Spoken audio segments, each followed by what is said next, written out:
Ngabuya sizwa na ngabe siyafika na izikhalo zethu baba singabantwana bakho ngabu baxolele na abangamazi uYesu baba kumnyama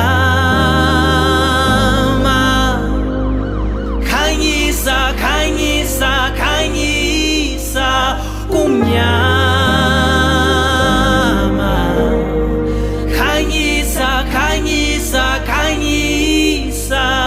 The things that one has to do to achieve major accomplishments are typically difficult. They take time and sometimes even cost lots of money.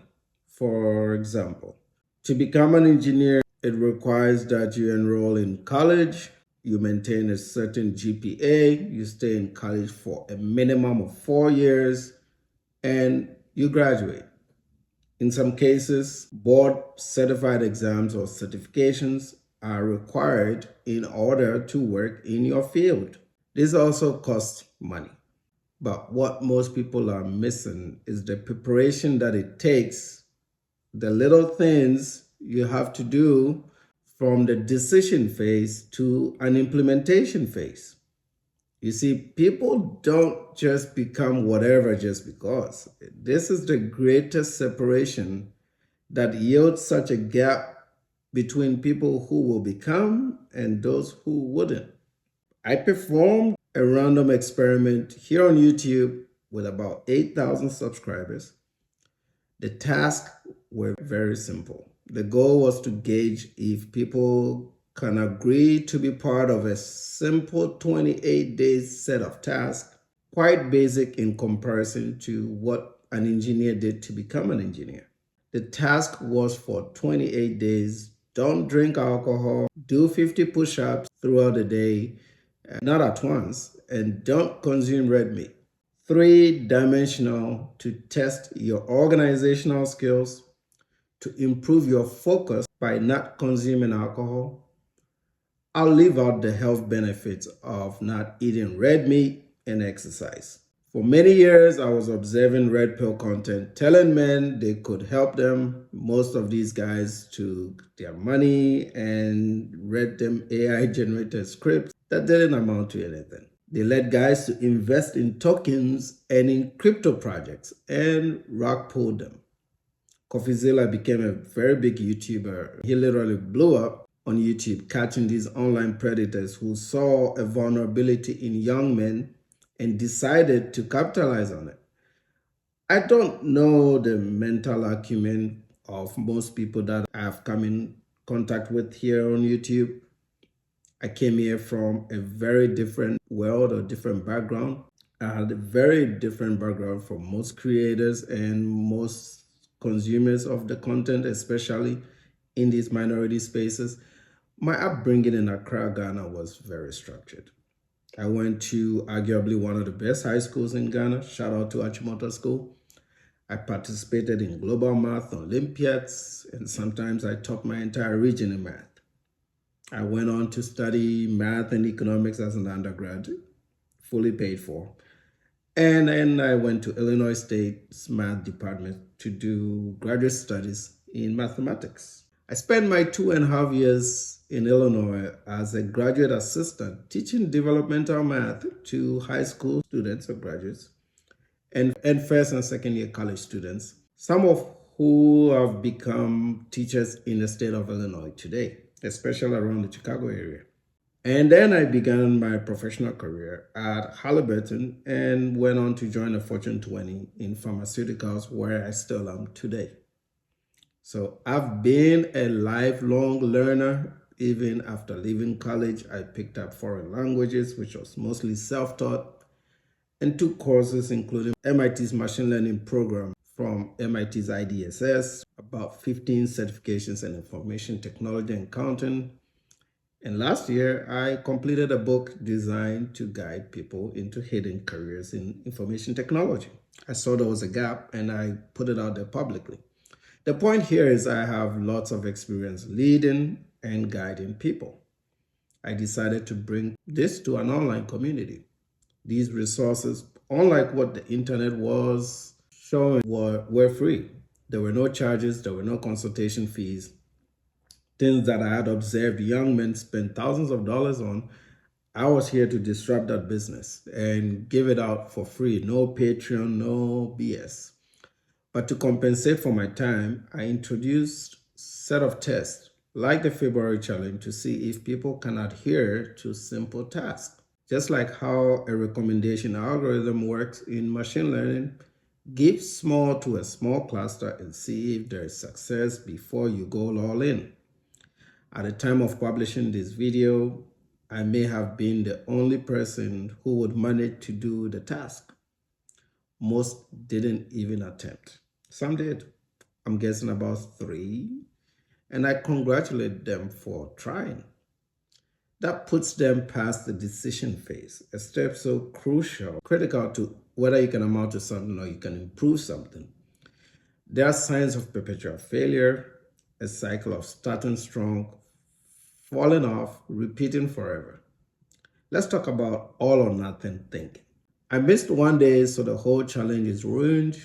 I'll restart next month. In this case, there is no next month. This is the classical cognitive distortion. One slip becomes a total collapse. Aaron Beck wrote this in his book, Cognitive Therapy and Emotional Disorders. He identified all or nothing thinking as a core distortion that fuels self-sabotage. The fix here is progress beats perfection. Missing one day should trigger recommitment, not quitting, but most people quit. Identity doesn't match behavior. I'm trying to quit drinking versus I'm not someone who drinks casually. If you identify conflicts with habit, the habit loses long term. This is from James Clear's Atomic Habits.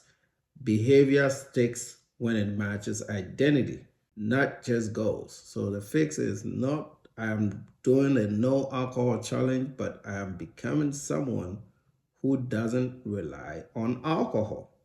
The emotional regulation through coping crutches, using alcohol, junk food, porn, scrolling, etc. to self-soothe stress. This habit isn't about pleasure, it's emotional anesthesia. Remove the crutch and the emotions hit harder. Van der Kolk shows how people use behaviors to regulate emotions when they lack emotional tools. The fix is simple. Replace the coping mechanism, not just remove it. Replace it with walking, journaling, calling someone, lifting weights, going to the gym, whatever. No systems, only motivation. I'll just be disciplined this time. Motivation fades, environment and systems don't. Habits form when your behavior equates motivation, ability, and prompt. If ability and prompt aren't engineered, failure is predictable. The fix here is design the environment. Remove alcohol from the house. Remove those delivery apps that forces you to buy food and spend money. I'll leave you a book here. A good book I'll leave you with is Self-efficacy, The Exercise of Control by Albert Bandura. Small wins build belief. Most people won't make it because you rely on motivation instead of building systems. And motivation always runs out. They try to change actions without changing identity. So under stress, they snap back to who they've always been. When discomfort hits, they escape into easy dopamine instead of sitting with the process. Once more, failure becomes an excuse to quit entirely. Some don't even start, like in our example. Instead of a signal to adjust and continue. What has to change is this. Stop negotiating with your feelings. Design your environment to make the right choice easier. And commit to the process long enough for the compounding effects to finally show up. I had alcohol at home. My wife buys wine. Even when my environment wasn't controlled, I still didn't drink because I am at the finish line of this process. I've been doing this for so long and for so many years. Another thing that is important here is I'm aware of it. You couldn't do it because you were not aware of it. And this is where this video comes in, and this is where I come in to make you aware of it. So if you're not able to do this, do not feel bad about yourself. Take out the February and change it into a March or an April or a May, a June, or change it into a 1 week, little bits at a time, and try to do it for 2 weeks next time, and 3 weeks and 4 weeks, little bits at a time, and eventually you'll be able to succeed. And this can now translate to the big picture. The more sophisticated, the more complicated, and the more complex things that you have to do in terms of work, income, assets, savings, investments, relationships, the whole package, the whole complete set. Now, unfortunately, time is a very limited resource. I don't have a lot of it.